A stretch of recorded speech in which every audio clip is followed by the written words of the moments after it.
Welcome all of you to the Guru Anugraham lecture series season 3, and this is the fifth program we are organizing under the banner of Guru to know and let known. I'll come to the introductory part of our speakers today. Today, of course, Dr. Sabu is our regular speaker in this series, and this is the fifth lecture. I mentioned already. We started with Miss Nancy, then Dr. Krishna Karta, then Mr. Scott, then we had Reverend Father Sebastian Pinedat. Dr. Sabu has already taken this series into a different level. So we are progressing in a very, very different format altogether. This is the feedback we are getting. So let me introduce today's speaker, Mr. J.Muhammed Shafeer. So Muhammad Shafeer is a writer in Malayalam. He has already published 2 novels and few short stories. He is also associated with the film industry, but he is a student of Vedanta and an exponent in Vedanta. So we were having a good fortune of listening to him in one of the group which was organized by Naryana Gurukulam. Sometimes back it was called Darshana Samanvaya Vedi, that was initiated by Naryana Gurukulam around 2 years back. Mr. Muhammad Shafeer has conducted a series of lectures in that particular group under the title Vedanta Bodha Shastra Samgraham. So he has given a different and unique perspective of Vedanta as a science of consciousness. So today also, Mr. Shafeer would be bringing this perspective before us. So his approach is seeing Vedanta as a science of consciousness, and he is starting from the Upanishads to the work of Narayana Guru like Arivu, and he is also doing this study in the light of the enlightened masters like Sri Buddha to Narayana Guru. It's a totally very interesting, different kind of perspective. So Dr. Sabu will be uncovering his perspective, why and how Vedanta is a science of consciousness. So it would be, I'm very sure it will be very quite interesting conversation. And of course, Dr. Sabu is a noted speaker and writer on the philosophy of Narayana Guru, and he is a distinguished member of this group. There is no separate introduction is required, but for the formality, I am introducing him, and he has written many books, and recently the Viplavati Dakirake Nada, it has become a talk point in the literary circles, and currently he is doing the translation of the Psychology of Darshanamala, and it is getting serialized in the Gurukulam Malayalam monthly.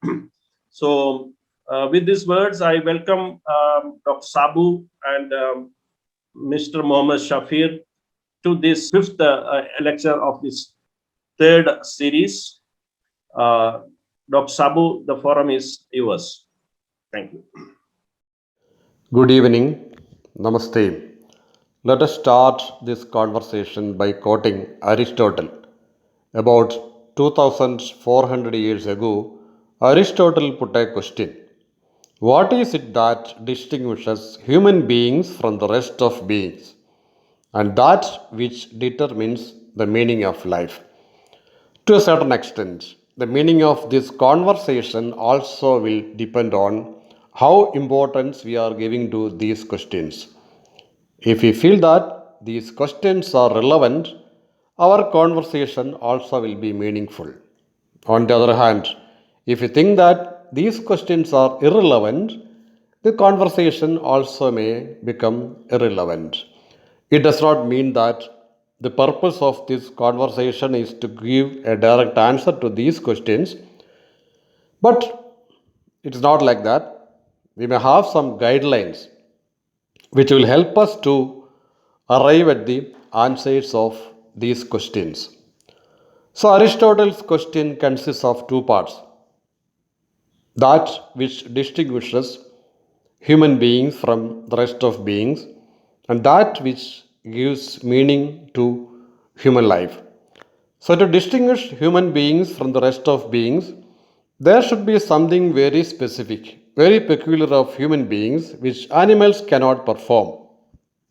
If you observe the life of the rest of beings and human beings, many primary needs and primary factors are common. Even some of the technologies of human beings can be seen as mere imitations of the rest of beings. If we take the example of flying, to make an aircraft we need a very advanced technology. But the process of flying, that is not new. Birds also can fly non-stop for hundreds of kilometers. So it is not such factors that distinguishes human beings from the rest of being. Then what is it? To put it in a modern language, we can say that all animals are programmed computers. Animals can perform certain functions according to the program, how they are programmed. No barking dogs can roar, and no roaring animals can bark. Singing birds can sing according to the program given by the programmer, but it cannot change the raga in which they are singing. They cannot adapt a new raga because they are all programmed. But in the case of human beings, the picture is different. Partly we are all programmed, but the programmer of the human biocomputer programmed it in such a way that we can make our own programs. Each individual has their own capacity to make individual programs and lead a life accordingly. And while making these own programs, an important factor that comes into picture is consciousness. And consciousness is today's central theme of discussion. Traditionally, this branch had been considered as part of philosophy or psychology. Later, neuroscience also entered into the picture. Study of consciousness became part of neuroscience also. But of late, in modern times, physicists also have entered into the study of consciousness. That is a turning point. To quote one of the physicists, to get an idea about how physicists of modern time think about consciousness, let us take Max Planck. He was a Nobel laureate of 1918, and in 1931 he made a statement: I regard consciousness as fundamental. I regard matter as a derivative from consciousness. So that is the level up to which physics also is changing.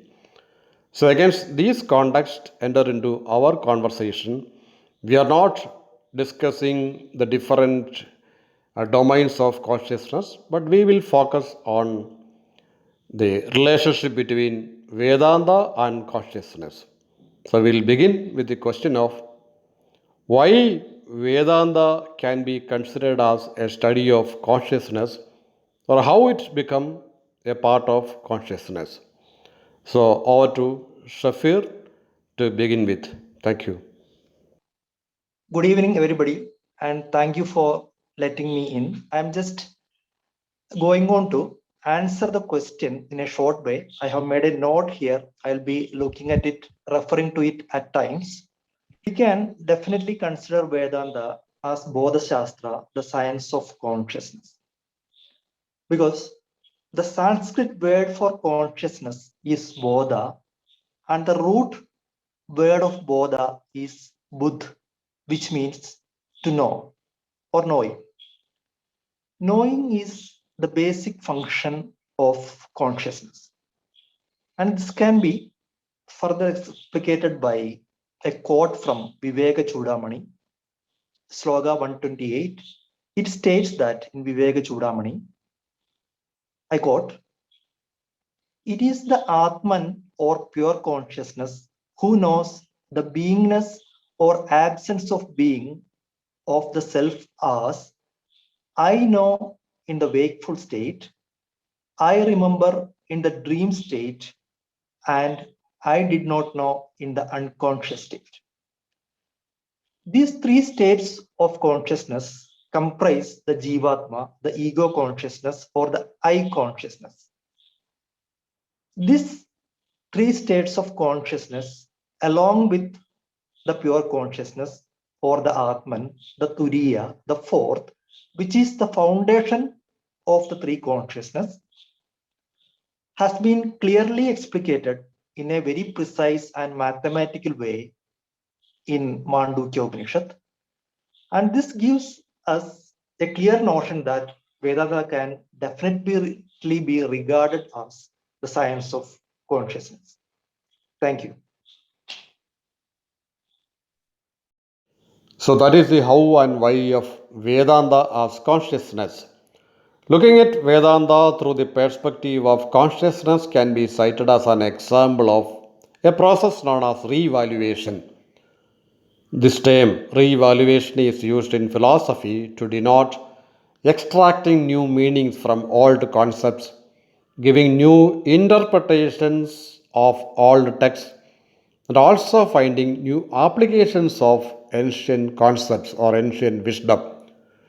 To take an example from daily life for re-evaluation, let us look at the concept of two-wheelers. We don't know who had the idea of making a vehicle out of two-wheelers for the first time, but somebody thought of it. People put two wheels on either ends of an axis and they made carts. We have bullock carts, horse carts. These are all two-wheelers. Two wheels put on either side of an axis. With passage of time, somebody had the idea that why don't we put the wheels one behind the other?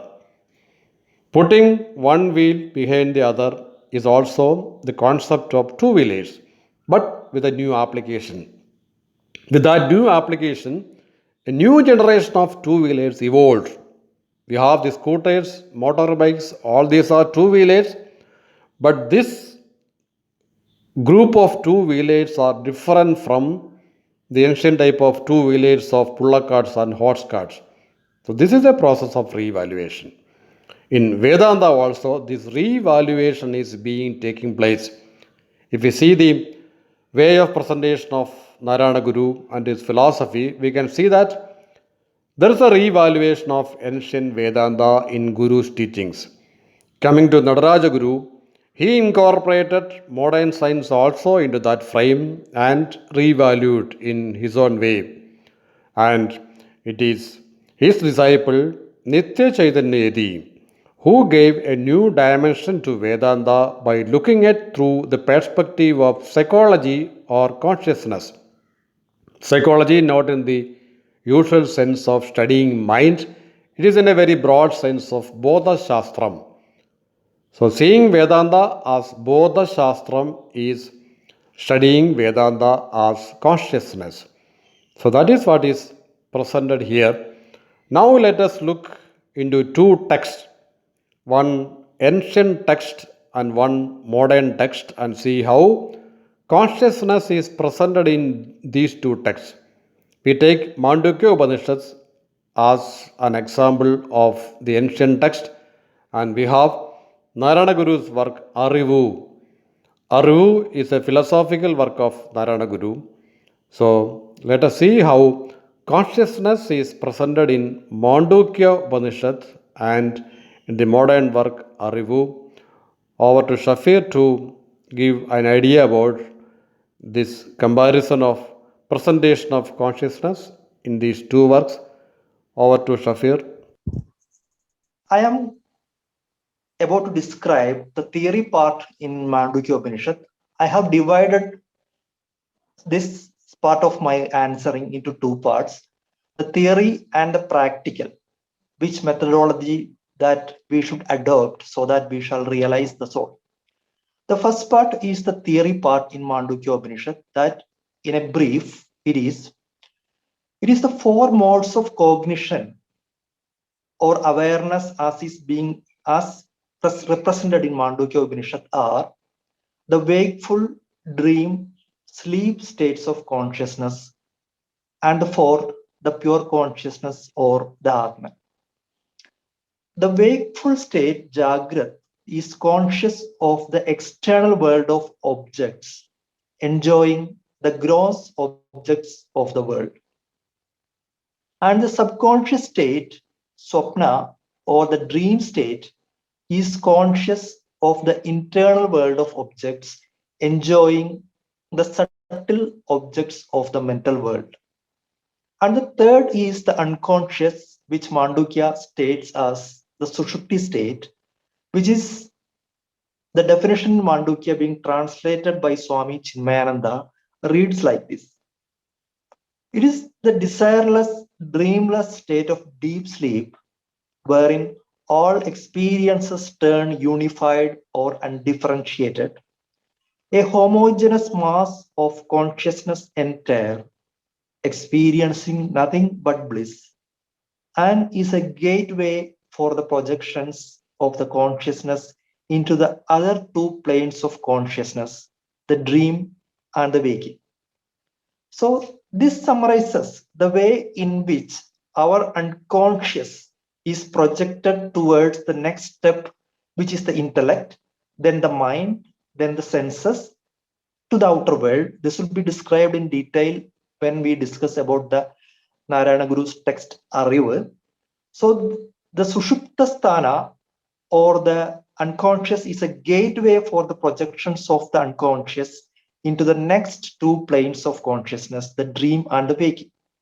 And finally, which is actually the primary state of consciousness, the pure awareness, Atman or Turiya, it has been described as this is none of the above, unseen by the senses, beyond empirical perception, incomprehensible by the mind, uninferable, unthinkable, indescribable, the peaceful, the auspicious, and the non-dual, which is experienceable through unbroken self-awareness.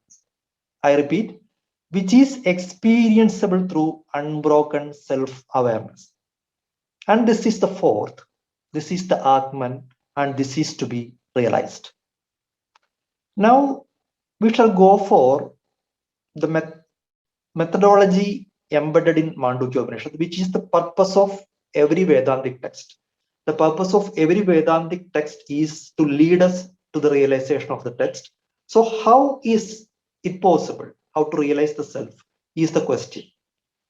Madukyopanishad states as a definition of Turiya or the Atman that this is the Atman and this is to be realized. When Upanishad states like that, a question naturally erupts. How? How it can be realized?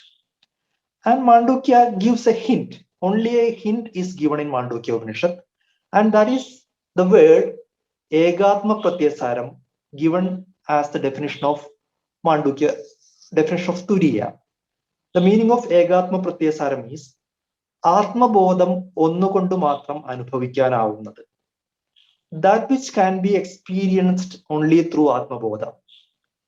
Swami Chinmayananda translates it like this. It is experienceable through unbroken self-awareness. And this experience of unbroken self-awareness, how we shall start that and how we may proceed and how would we be progressing into this experience has not been clearly defined in Madukyopanishad. So we have to refer other texts to get an idea. For example, in Mundagopanishad, the relationship between the Paramatman and the Jivatman, or the pure consciousness Turiya and the ego consciousness, or the I consciousness, this relationship has been given as an analogy of the two birds sitting on the same tree. The one bird enjoys the fruit and the other bird sits quietly watching, witnessing the next bird. The pure consciousness is just a witness, the Sakshi. And the experience of witnessing, Sakshi Bhavam or Sakshitvam, is widely regarded in Vedanta as the way to experience pure consciousness. In the modern times, this has been clearly defined by many, especially by J. Krishnamurti and Eckhart Tolle. Jiddu Krishnamurti is terminology to denote this same witnessing is self-observation. And Eckhart Tolle in his book Power of Now gives the terminology the experiencing the presence. Experiencing is experiencing the presence or self-observation is the way to go through Egatma Pratyasara, the unbroken self-awareness. With this as the background, we shall now move forward to Guru's text, Arivu. This part I consider, as I read this text, Arivu, I thought that this would be the most important part of the discussion. And since this is such an important part, I titled it as From Am to I Am. From Am to I Am. The theory part in Arivu can be described like as follows. In Guru's Vedantic texts, he uses the term Arivu to denote pure consciousness. In this text, Arivu, Guru terms the pure consciousness as Arivu and the rest of everything as 7 expressions or 7 modes of manifestation of Arivu. These 8 modes of manifestation of pure consciousness, as is explained in Arivu, is Arivu, the stanza number 14th.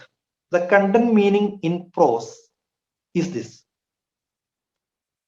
അറിയുന്നവനും അറിയാമെന്നറിയാം എന്നാകിൽ അറിവൊന്ന് അറിയുന്നവനൊന്ന് അറിയുന്നതിൽ 6 ഇത് 8ഉമായിടും.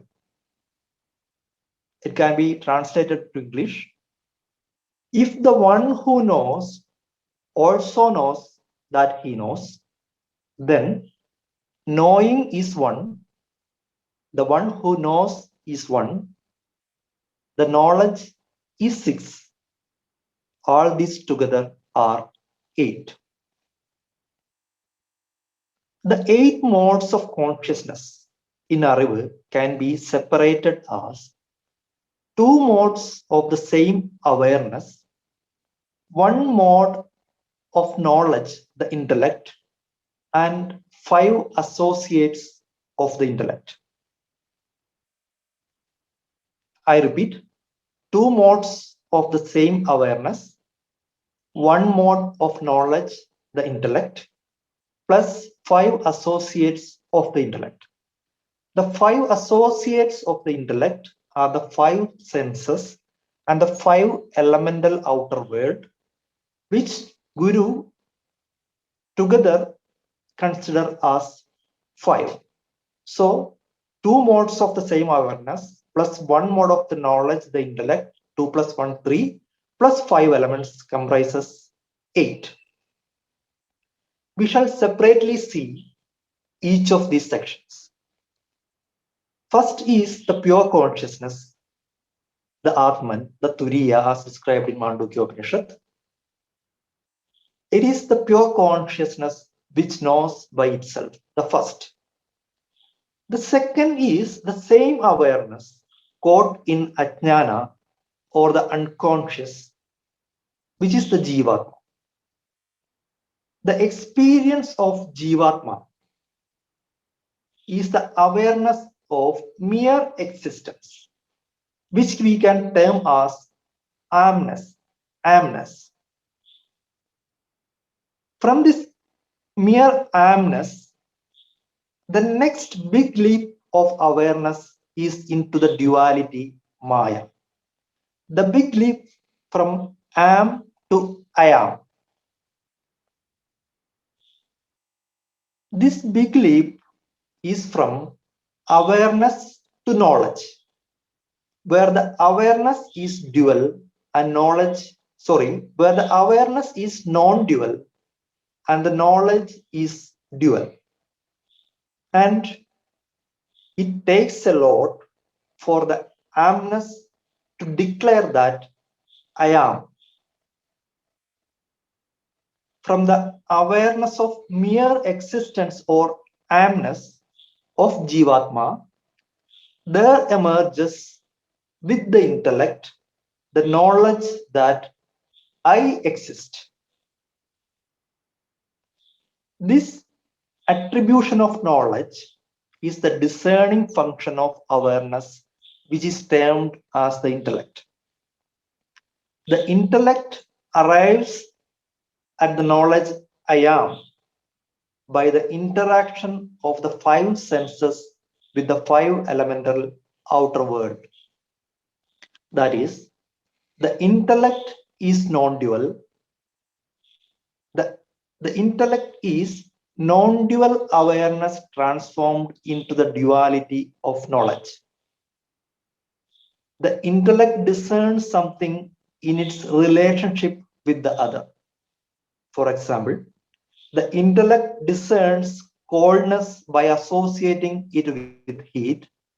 The intellect discerns the day by associating it with the night. The intellect discerns male by associating it with female. That is, I can only say I by discerning what I am not. This means that I discern I by relating it with the outer world.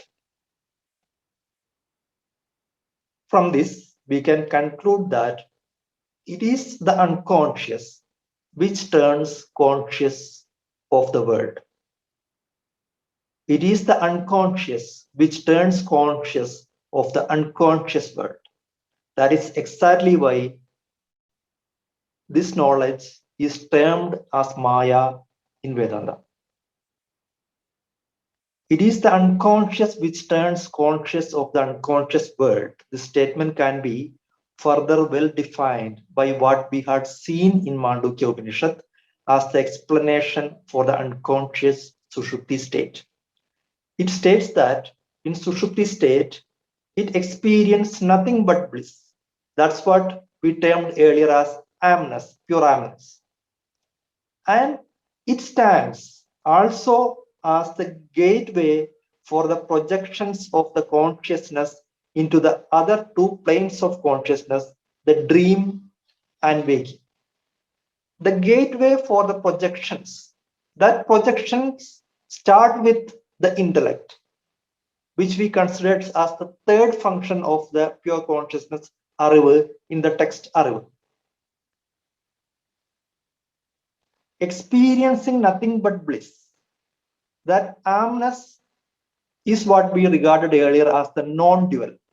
It is the same kind of awareness we had stated earlier. That from that non-dual amness, it projects out, because in Sushupti state, in the unconscious state also stands as a gateway for the projections of the consciousness into the other two planes of consciousness, the dream and waking. This is the duality. It is the duality into which the unconsciousness projects itself. The duality emerges and dissolves into the unconscious. Now, the last part of Arivu, which is the 15th stanza of Arivu, we are going to the methodology embedded in Arivu, which is the purpose of every Vedantic text. The last stanza reads like this. The content meaning in prose is this. അറിയപ്പെടും എന്നതിനെ ഈ അറിവ് ഒത്ത് ഏഴും ഒന്നിങ്ങ് താനും ചേർന്ന് എട്ടായി വിടർത്തിയിടിൽ ഇങ്ങനെ അറിവ് വെവ്വേറായി എന്നതും അറിയപ്പെടും. ഈ അറിവ് എട്ടായി വിടർത്തിയിടിൽ അറിവ് വെവ്വേറായി എന്നതും അറിയപ്പെടും. When this knowledge is separated into eight, we realize that these knowledge can be separated. Professor G. Balakrishnan Nair writes as a commentary to this portion, I quote, "When this knowledge is not separated, we think that I am the foundation, and the intellect, senses, and the outer world are the objective knowledge of what we regarded as the I. Now, that I also can be regarded as an objective knowledge. It is the pure consciousness that enlivens this I. When the pure consciousness is withdrawn, the sense of I and the world consciousness is no more. What remains is nothing but the experience of pure consciousness, which leads to self-realization." We are coming to the conclusion of the answer of this section by I'm quoting Eckhart Tolle. Eckhart Tolle in Power of Now states that the greatest thing to happen in an individual is the separation of thought process from consciousness. ചിന്തയും ബോധവും തമ്മിലെ വിഭജനം. Eckhart Tolle states about the separation process of the thoughts from consciousness. This separation is hinted clearly in the text Arivu. We can separately see that our individual consciousness, the I consciousness, the Jivatma, as an object. It's an object. If the pure consciousness is withdrawn from that, it is no more. What remains is the experience of pure consciousness. And this experience would lead us to self-realization. And that itself is self-realization. Thank you. So that is how consciousness is presented in Madukyopanishad and Arivu. In Madukyopanishad, we can see the different states of consciousness, and an analysis of consciousness can be seen in Arivu. Now, the study of consciousness is not a mere intellectual exercise. It should be useful in our daily life. I remember a statement of Nitya Chaitanya Yedi, something related to the application side of philosophy. The exact wordings may be different, but the content is like this. Philosophy is of no use unless it helps us to lead a peaceful life even while we are in a marketplace. So here marketplace is a symbol of the din and bustle of life. So if philosophy is not helping us to maintain our equanimity even in such an environment, it is of no use. It is very easy to sit in a very secluded environment and do meditations, but that is different. So philosophy has to be applied. Now we are entering into that domain. For that we take two philosophical concepts from two different texts. The concept of what is known as Swadharma given in Bhagavad Gita and self-happiness given by Naryana Guru in Atmopadesha Shatakam. And before entering into that domain, let me present the elaborations given by Shafeer in the form of a story taken from Zen Buddhism. There was one Zen master named Hote. He was a very peculiar person, always carried a gunny sack on his shoulder. So whatever people offered him, maybe candies or fruits or nuts, he collected in the bag. Once the sack is filled, he distributed the whole thing to the street children. That was his way of living. So one day, another Zen master put a question before him. What is the significance of Zen? He did not utter a single word, simply dropped the heavy bag on the ground and just smiled, as though Shedding the load and having a very easy mindset, a smiling face is the significance of Zen. Then the other person put one more question. How do we actualize it? Once again, he did not reply. He put the heavy bag, kept it on his shoulder, and simply walked away, as though this is the way of actualization. So we have two parts, the realization of a philosophy and its actualization. Both go hand in hand, not separated independently.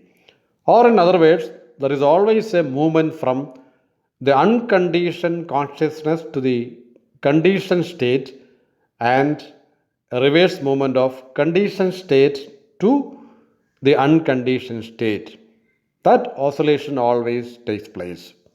And that is the essence of the study of consciousness as presented in Madukyopanishad or Arivu. With this background, let me invite Shafeer to enter into the application domain on the basis of the concept of Swadharma and self-happiness, please. Thank you, sir. It is stated in Gita that devoted is to his own duty, man attains perfection. And also, Bhagavatam states that we shall have freedom from karma through karma itself. And Swadharma is that way of doing karma that we shall be freed of karma. That's why Gita states man attains perfection, devoted each one to his own duty. By following Swadharma, one discovers the type of vasanas embedded in the unconscious. Gita states that Gita therefore states that following one's vasanas, even imperfectly, is the right path of self-development. Because one discovers the type of vasanas embedded in one's unconscious, and eventually one turns free from that. Because by doing Swadharma, vasana exhaustion takes place. So this is being so commented by Swami Chinmayananda in his Gita translation. Karma or activity without ego association or doership is yajna karma according to Gita. Karma without doership leads to chitta shuddhi, the cleansing of one's unconscious. Karma without doership is naturally benevolent to others. That is what Guru did. Chitta shuddhi itself is Atmasugam. അവനവൻ ആത്മസുഖത്തിനായി ആചരിക്കുന്നവ അവരന് സുഖത്തിനായി വരെയാണ്. That conduct adopted for one's self-happiness must lead to the well-being of another. Atmasugha can also be understood as the quietude one has as one realizes the self. So says Professor G. Balakrishnan. So with that, we shall come to the notion that exhaustion of one's vasanas and that path which leads to the exhaustion of vasanas can be termed as Swadharma, and through this one can attain perfection, the realization of the self. Thank you. We can look at Swadharma through a different perspective also, through the perspective of what is known as psychological types. Very similar to the way of presentation of psychological types by the Western psychologist Carl Gustav Jung. So Jung speak about four different psychological types. The whole human beings can be divided into four psychological types. He named as extroverts, introverts, and a combination of these two in different proportions. A similar concept can be seen in Bhagavad Gita also. Based on Swadharma, four different types are presented. So that is another way of looking at Swadharma. And Arivu, There is a unique work of Naryana Guru, a unique philosophical work, not only in Malayalam or even in Indian context. According to Naryana Guru, if we take the whole literature of philosophy all over the world, we can see that this type of presenting the consciousness in an analytical way is unique. So that is the status of the work Arivu. Now we can enter into the question answer session. So over to Dileep sir. Thank you. Thank you, Dr. Sabu and Mr. Muhammad Shafeer. It was wonderful listening to each one's perspective. Definitely throwing a lot of lights and different perspectives, especially some unique perspectives on the consciousness. Thank you, both of you. So the Q&A is open. You can ask questions to both the speakers, Dr. Sabu as well as to Mr. Muhammad Shafeer. So you can start now. It was indeed a very wonderful session. So I learned a lot from these interactions. And my question is, so Mr. Shafeer talked about various divisions of consciousness. It is something like light passing through a prism, where you see different colors. But when we look at it, so we are using our mind to do this activity. So, so theoretically, we can say all these things, various divisions, and we can define, expand, and allude to various scriptures also. So my question to Shafeer is it because of this theoretical outlook, modern thinkers like Krishnamurti completely avoided this division? Even if you look at Ramana Maharshi literature, he says that the eye itself is an image. So that image is basically out of avidya. When eye ceases to exist, you reaches the consciousness or turiya, which you're talking about. So Krishnamurti talks about awareness, Eckhart Tolle talks about presence, nothing more than that. So can you comment on that, please? Thank you for the question. This is a very important question. The approach of Krishnamurti and Eckhart Tolle and that of Vedanta are entirely different. In a book to be published about this subject, I have already written about this. And in that, I had compared the two methods, one the approach of Vedanta and the other mainly by J. Krishnamurti. The approach of Vedanta, we can make an analogy of a car and its driver. The approach of Vedanta would be describing the entire mechanism of the car, and one would even lose the prime question in that, how to drive the car. That is very much hidden in the infinity of Vedantic theories. That's where Krishnamurti comes in. And Krishnamurti says that forget about the mechanism. He would just let you sit in the driving seat and just would teach you, this is the clutch, this is the gear, this is the basic parts, and would just turn on the key and drive yourself. No need to understand about any mechanism. You just drive it and you would learn how to do that. That's the approach of Krishnamurti. But Vedantic approach is, once the car is break down, this driver cannot do anything because he doesn't know anything about the mechanism. But if he's a Vedanti, he would drive the car and also he would know how to repair the car. But the problem in Vedanta is that the multitude of theories, the methodology of how to drive the car is so much embedded. We have to do a lot to separate that methodology part. For example, the best example is Madukyopanishad. The 99% of Madukyopanishad is theory, and it is less than a percent is devoted to the knowledge of how to realize the self. But with Krishnamurti, the 100% of Krishnamurti is about how to drive the car, which means about he describes only about self-awareness, self-observation. Eventually, you would know all the theories. These two approaches, actually, they are complementary.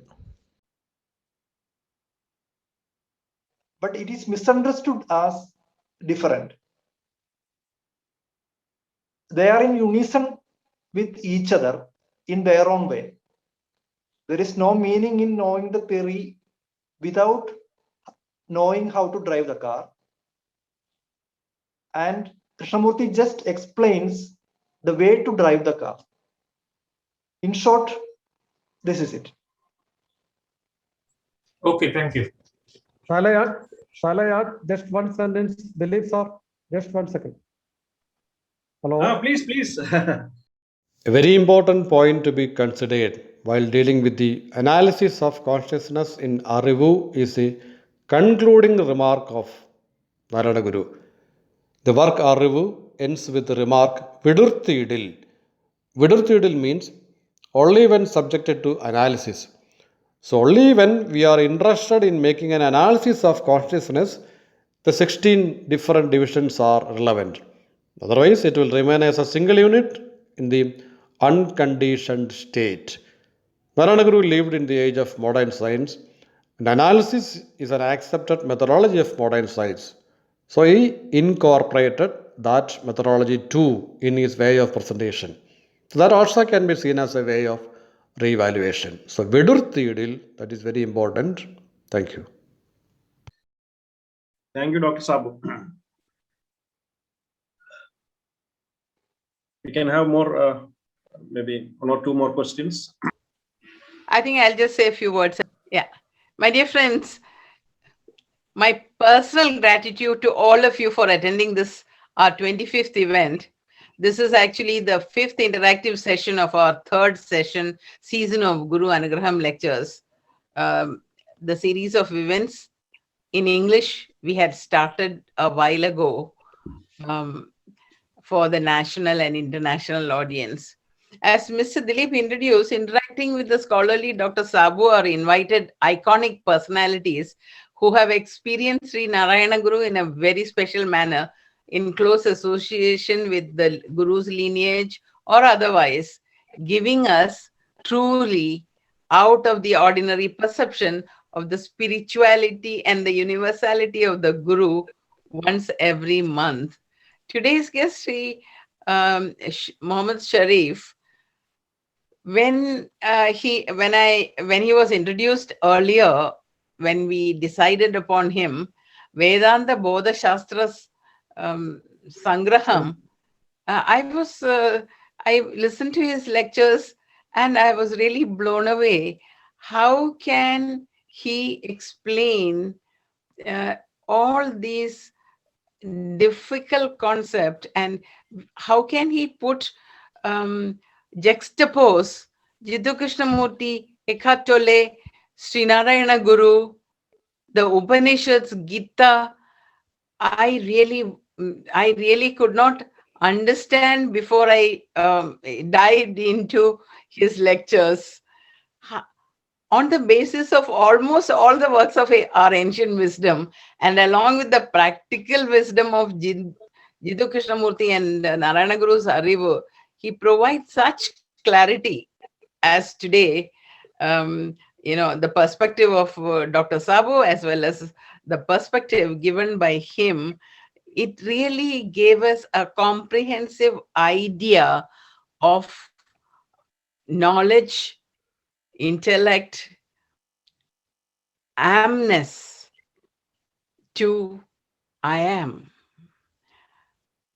We understood very clearly with such lucidity, when the experience of pure consciousness is withdrawn, is truly self-realization. And how the rationality of Jiddu Krishnamurti and how Eckhart Tolle, they have also just, in fact, explained what has been talked about in the Upanishads. Was very interesting. In fact, the example of the car that he gave as an answer to the question, that car and the driver, and actually the extensive explanations of the mechanism is the Upanishad. This was also, in very, very simple terms, but very, very illuminating. Thank you very much, Mr. Muhammad Sharif.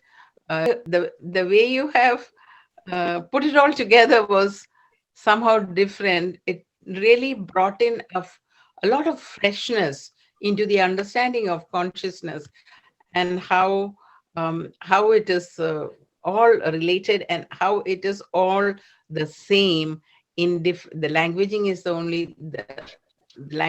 only thing which is different, and how it can be removed. The knowledge of Arivu, when separated into 8 parts, that also you have just said about the 2 modes of knowing, the intellect, 5 senses.